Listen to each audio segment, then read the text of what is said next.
Hey, good morning, good evening, afternoon, wherever you're listening to us from in the world. This is Jake Claver on the Future of Fortunes podcast with my partner in crime, Byron Wolf, part two of the insurance series.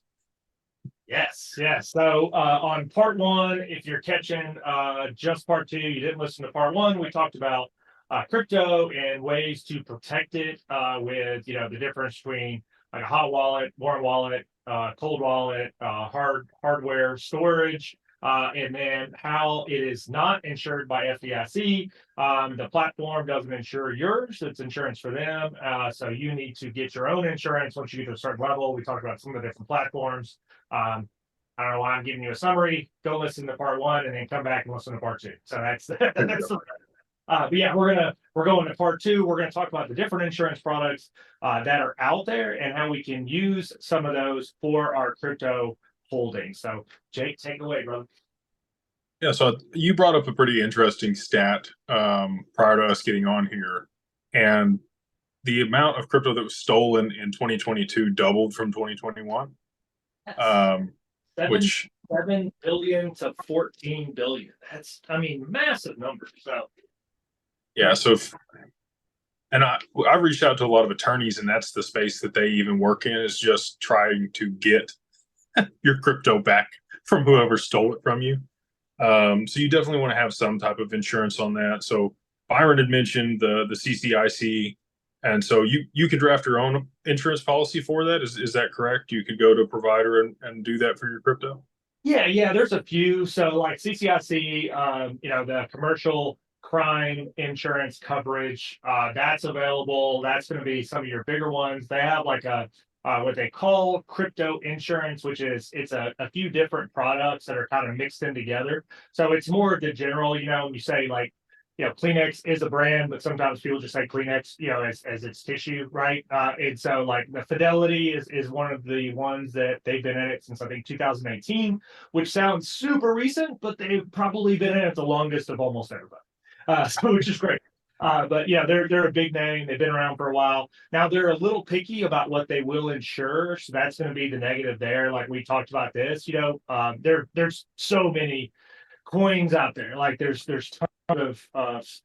tons of players in this space, and so they're a little picky on what they're going to insure. So if you've got some of the super off brands, just know you need to make sure that they're going to insure your stuff or more of a generalized portfolio of things before you jump into it, because you don't want to get into the insurance and then you're doing some shit coin and like they're like, hey, we do Bitcoin, Ethereum, and that's it, right?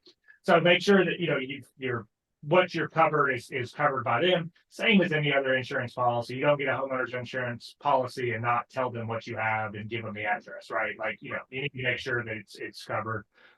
Like flood insurance, all this other stuff. Like it's important. So make sure your coverage is to your particular product. But there is options out there, and this is one of those things you can just Google, they're out there, or reach out to one of us, post a comment, like, hey, if you want to know more about it, post it. Like, guys, like we love to talk about the things that matter to you, but we don't know. Neither one of us is mind readers. So if you don't tell us what's important to you, like post it, send us a message, whatever. We're available, multiple platforms. So hit us up, say, hey man, I'd really like to know more about this, or hey, we'd like to hear you talk about this, or hey, I'd like your opinion on this, or hey man, like you guys are morons and you need to talk more about this. Like I'm fine with that too. Like, come on, bring it. And not gonna get offended. But yeah, there's tons of things out there that you need to look into. But like we said in part one, your assets are not FDIC insured. They're just not. They're not tendered. So they're not going to be covered. And a lot of people, like there's a few myths out there. We talked about some of those in episode one, or part one of this. Another one is like, oh, well, Coinbase or whatever platform you are, they have insurance. They're going to cover you. Not true. Their insurance is for them. It's not for you. So make sure that you get the coverage for you. The only time you're going to be covered by something else is when you're a kid and your stuff is covered by your parents' homeowners or rental policy, right? Because once you're an adult and you move out, like it ain't covering your apartment. You got to get your own. So get your own insurance, get covered. You talked about something that I think is huge, and it's a space that nobody's really got into, And I think this is like crazy that nobody's in here. So I want to talk about this. I want to make this available to everybody. But you talked about using like the whole life policies and wrapping that in and doing the investment in Bitcoin. So I want to get back into that. Can you cover? I Yeah, know yeah. we covered that a little bit more, and let's get into that. Yeah, I think that'd be interesting for a lot of people. So there's there's a couple different types of insurance that you as an individual can take out in the life insurance space. And there's a couple different ways that it could interact with crypto. So currently working with a custodian, well, a provider right now, we use PolySign as the custodian, but we're able to take your Bitcoin or Ethereum and issue that to back a private placement insurance policy. And they've also been able to do that and then take loans against that private placement insurance policy that's backed by the crypto asset. So you probably have a little bit more experience with private placement insurance than I do, but my understanding is you can do this with almost any asset, right? So it could be a piece of real estate. As long as it has an agreed upon value, you could back the insurance policy with it. And a lot of times this is done with a stock portfolio or something else that, is a little more established than cryptocurrency. So it's new to the space, but it is an emerging product. And then the other side of that is backing the whole life insurance policy with an investment into that cryptocurrency or a basket of that. So if you were to go get an indexed whole life right now, they will put it in a basket of stocks and they might be able to issue a line of credit against that, right? So the infinite banking concept. And if it drops, they don't margin call you on it. They just wait for the stocks to go back up. Until crypto is a little bit more established, I think there probably would be some margin calls on this line of credit, but it's an emerging product as well. And I think that there may be a few providers in the space, but I think that will explode exponentially once institutions step in and start custodying the asset and it's a bit more adopted. What are your thoughts, Byron? Yeah. So one of the things that I know we're going to get kickback on is, and it's mildly true, but more rumor. So a lot of people don't like the private placement products because they say, well, what your cash is locked up, you can't get it. So the reality is you cannot pull that out, right? And so that is true. But the thing that gets left out a lot on this misunderstanding is you can 100% get access to it, but it has to be a loan against it. So like, when people say, oh, well, I don't want to tie my money up. Well, I get that, right? And you're not going to get all of it, but it's not tied up. It's a loan against it. We talked a little bit about this, and I think these numbers are pretty good. Like these are not in concrete, guys. So like don't quote us on these. These are not hard numbers, but generally it's going to be about a 60% loan rate on it. And if there is going to be some kind of call or there's like a danger zone, it's if your value drops to the point where it's like sitting at like 45, right? And so, and that can be used for a lot of different aspects. And generally, if that continues to go up and you come back against it, we would highly suggest, or at least I will, I won't speak for Jake, 60% is like a good round number to be at. I know there's tons of whole insurance policies and people out there that are saying, hey, put your money in and you can borrow, 90%, 95% out of it, blah, blah. It's just a bad space, guys. That's super risky. Highly do not suggest doing that. I get it. We're in crypto. Crypto is inherently risky, but like it's all Don't about want to add more risk. yeah. I mean, yes. It's I get it. It's risky. It's real risky investing in stuff you don't understand. So, like as we say, literally every podcast, like only invest in what you understand. If you're entering something, do your research, look at it, read the white papers, like do your research, understand it, then invest in it. If it doesn't make sense or you don't understand it, you shouldn't be in it, right? So like that's general rule. But so the private placement I think is amazing. I think that I love the concept of doing that, especially if you don't have something else that you're going to put it in. If you're a big crypto holder and you want to increase that, I think a whole life policy is great. Like especially if you're going to take advantage of the wash rule. If you don't know what the wash rule is, it's essentially selling your crypto, absorbing that loss. So you sell it, absorb the loss, rebuy it at the lower level so that you have that loss that you can carry over or apply towards your taxes. It's a great platform or a great IRS loophole, I guess, that I don't anticipate lasting much longer. It's already been eliminated for stocks and other a number of other things that's still available for crypto. But let's say that you were to take advantage of the wash rule, you sell all your stuff, you get all this cash, right? And then if you were to convert that and do say like, whole life policy or something like that, there's a small window where that money's not available. But once it becomes available, and I've seen this happen as fast as like a couple of weeks, the general rule, a couple of months. So it comes back in, you can invest that money in, buy some of that crypto. You're not going to, again, not full, dollar for dollar. Highly would not suggest it. Even if they say, hey, you can get 90 cents on the dollar, would not suggest that. I think 60 is a good solid piece to be in. But you can do that. Like Jake, you said earlier, I can't remember if it was on camera, off camera. We talked about having the insurance policy against that, so that if something were to happen, God forbid, that is going to transfer into your trust for your children, your spouse, whoever that can take advantage of it. So that's a great way to be able to transfer that and make that available to other people.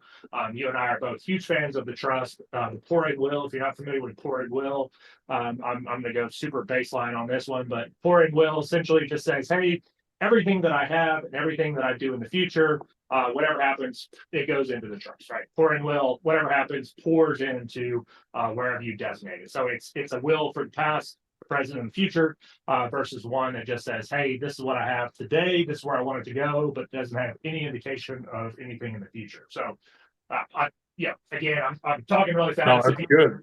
I think a lot of people that they're not thinking about those things. So with the private placement, and this is how it was explained to me by the provider, you're able to take that loan against it in fiat or in the cryptocurrency. Yes. Right. So there may be certain cryptocurrencies where you're able to stake it and earn a yield that is higher than the loan interest rate that you took the loan against your life insurance policy at. Yeah. And whenever you pass away, like you said, the beneficiary, you and I would do it to our wills, but an individual that's out there that maybe doesn't have a trust or would do it to the trust, but an individual out there may not have a trust set up. So it's going to go to whoever you designate as the beneficiary of that life insurance policy. And this is the kicker. It can grow in that life insurance policy tax-free. Yeah, 100%. Yeah, so if you're not familiar with some of the investment platforms, there's IRAs, 401ks, things of that nature, and then they implemented the Roth, Senator Roth. So they implemented Roth, which allows your money to go in after tax, right? So you are going to pay. It's not no tax. It's just you've already paid tax on it. The money goes in. It grows tax free. You can pull it out tax free. So same concept. You are paying tax on it at some point, right? Everybody, I'm sure, if you listen to our podcast and any kind of regularity, you've heard me talk about the seed and the crop analogy. You're going to pay it on the seed, or you pay it on the crop tax-wise. So either you're going to put it in something, like that's a tax write-off, right? So pre-tax, and then it's going to grow. It's going to accumulate taxes, right? You're going to have to pay it when you pull it out, or you can pay it now, go in, it's going to grow tax-free, and then you get it.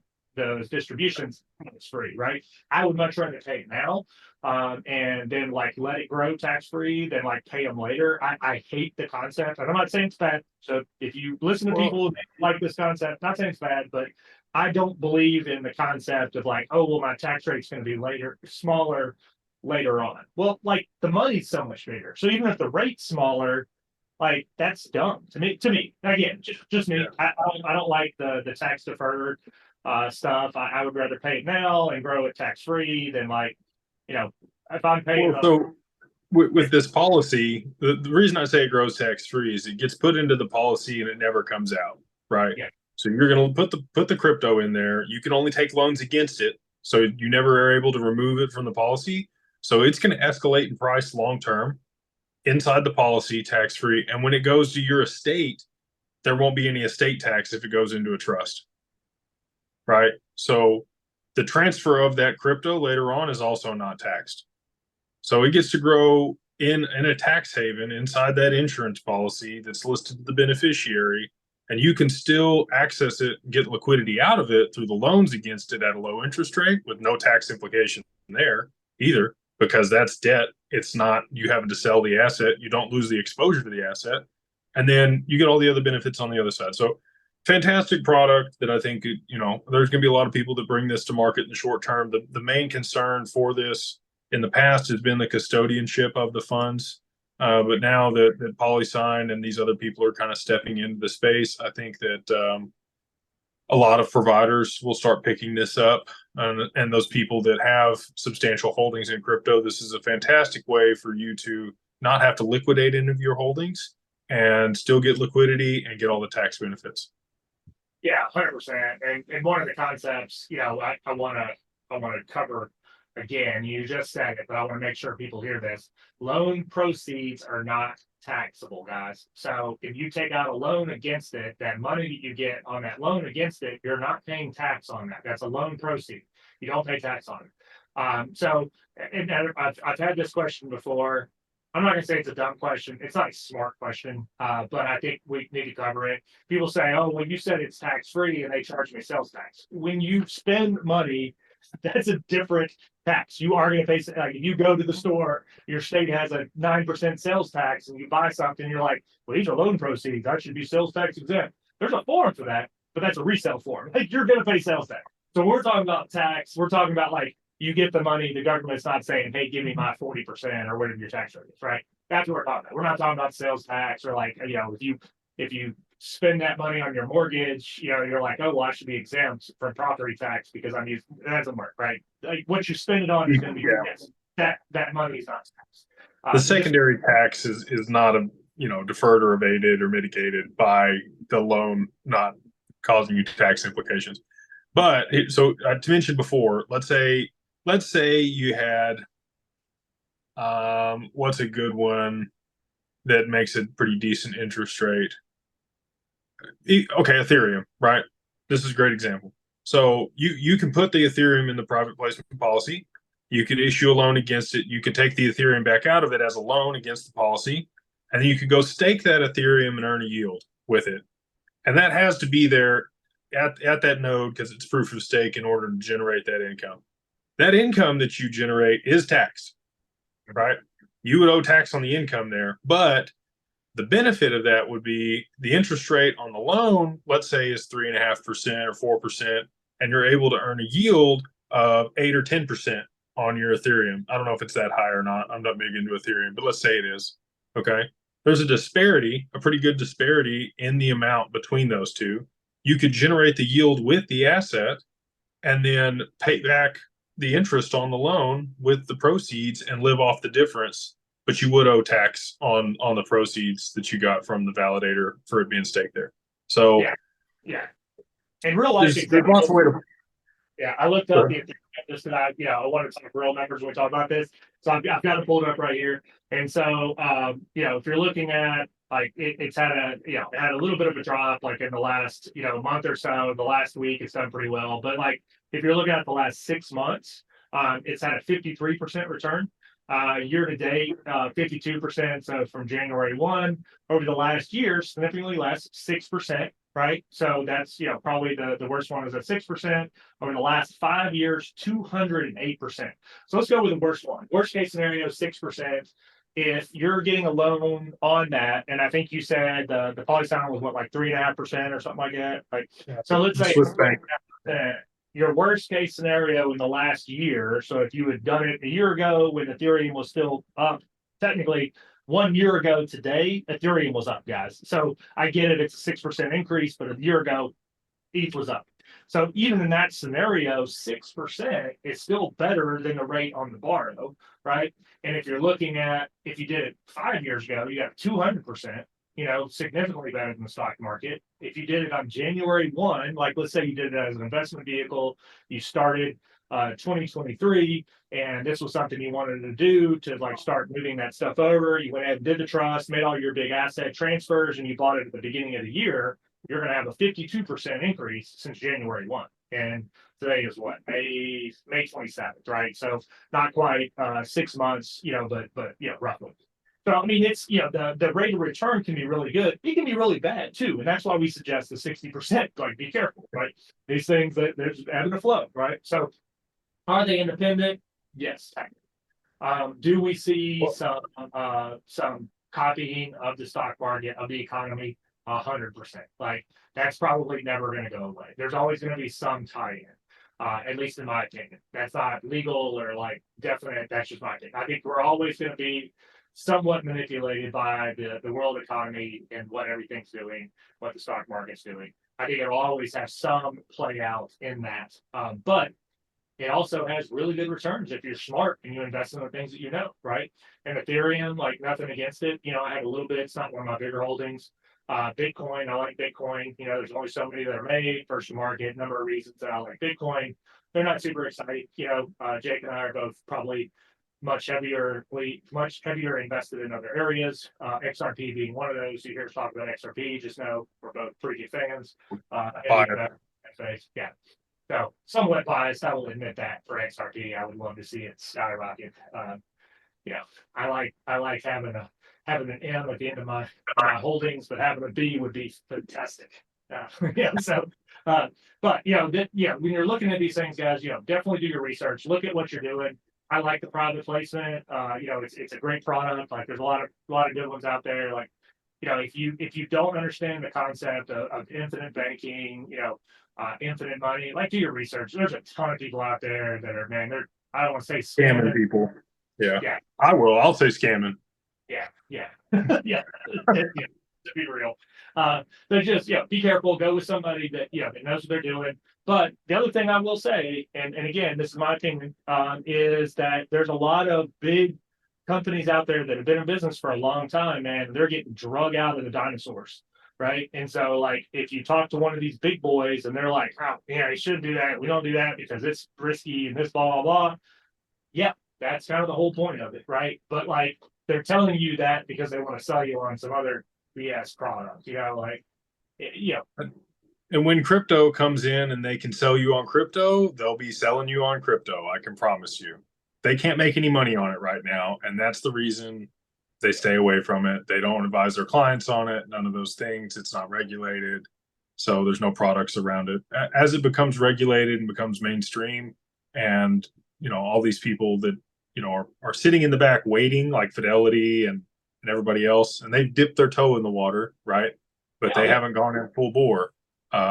They will. And grandma will be getting pitched all different kinds of cryptocurrencies that they think are going to do really well, or a basket of cryptocurrencies that's a hedge against this or that. So it's coming. I want to touch on the validators for Ethereum. So I was talking specifically on the staking yield. So you have the upside in the asset, obviously, right? So it could appreciate in value, right, from the time that you took the loan. Ideally, you take it at the bottom of the market, which would be great. And then you're also able to stake it and earn a 4% yield. Some of the validators are up to 5.5%. So that's a reasonable, that's a sustainable yield in my book. But it's still better than the 3.5 that you took the loan at. So if you got a couple $1 million riding over there, I mean, that's some pretty good income for you. And especially if it's done inside of an LLC, you've got the ability to mitigate those tax obligations that you earned off of the staking rewards. Yeah. So make sure you have all this stuff structured correctly. And if you're concerned about any of that, please reach out to me and Byron. We would love to have a consult and have a conversation with you about what that looks like. If you are concerned about mitigating your taxes with crypto, he's probably one of the absolute best in the U.S. when it comes to that, in my opinion. I deal with a lot of people. And so fantastic CPA if you're looking for somebody in crypto. Yeah, there's not a whole lot of people that understand it, and all the intricacies. Edit that out. There's a lot of people that understand it, and I wouldn't say that I am like the predominant expert in that space, but I spend a lot of time researching this stuff, guys. Like I'm on a few different groups that talk about these things and, upcoming, legislation, IRS rules, laws. Like this stuff is super complicated and I get it. It's boring for 99% of the population, probably more. I enjoy it. And so, as dorky as that sounds, I enjoy it. And so I like to be aware. Not only because it helps me, because I feel like it's something that people need to be aware of and looking into. So again, it's a multi-tier approach, right? Make sure you're trading, you're holding correctly. Make sure that you're when I say holding, I mean like holding like in a hardware wallet or hold for the most part. I think that's important. Look at the insurance. Avertos is one that's kind of come out recently. They're fairly new, but they've made great inroads. They're a good company in my opinion. I'm very interested to see how they go. They go really heavy into the theft space. So the crypto theft, that's kind of where they're focused. So good one. But again, there's a ton of them out there. I was just writing down a few. Nexus Mutual, Vertos, Etherisk, Coin Cover, Aeon. There's a lot of good ones out there that do this. So find the one that makes sense for you, and you can literally just Google it. Guys, Google is your friend. Google it. I mean, AI. Yeah, there's everything out there. So pay attention. If you don't want to do that, send me a message. I'll say what I think. Just tell me what you're holding, where you're holding it, and what your point is. If you're looking for price appreciation, you're holding long term, that's going to be different. Your risk level is a little bit lower, hardware. So you want to make sure your rate makes sense.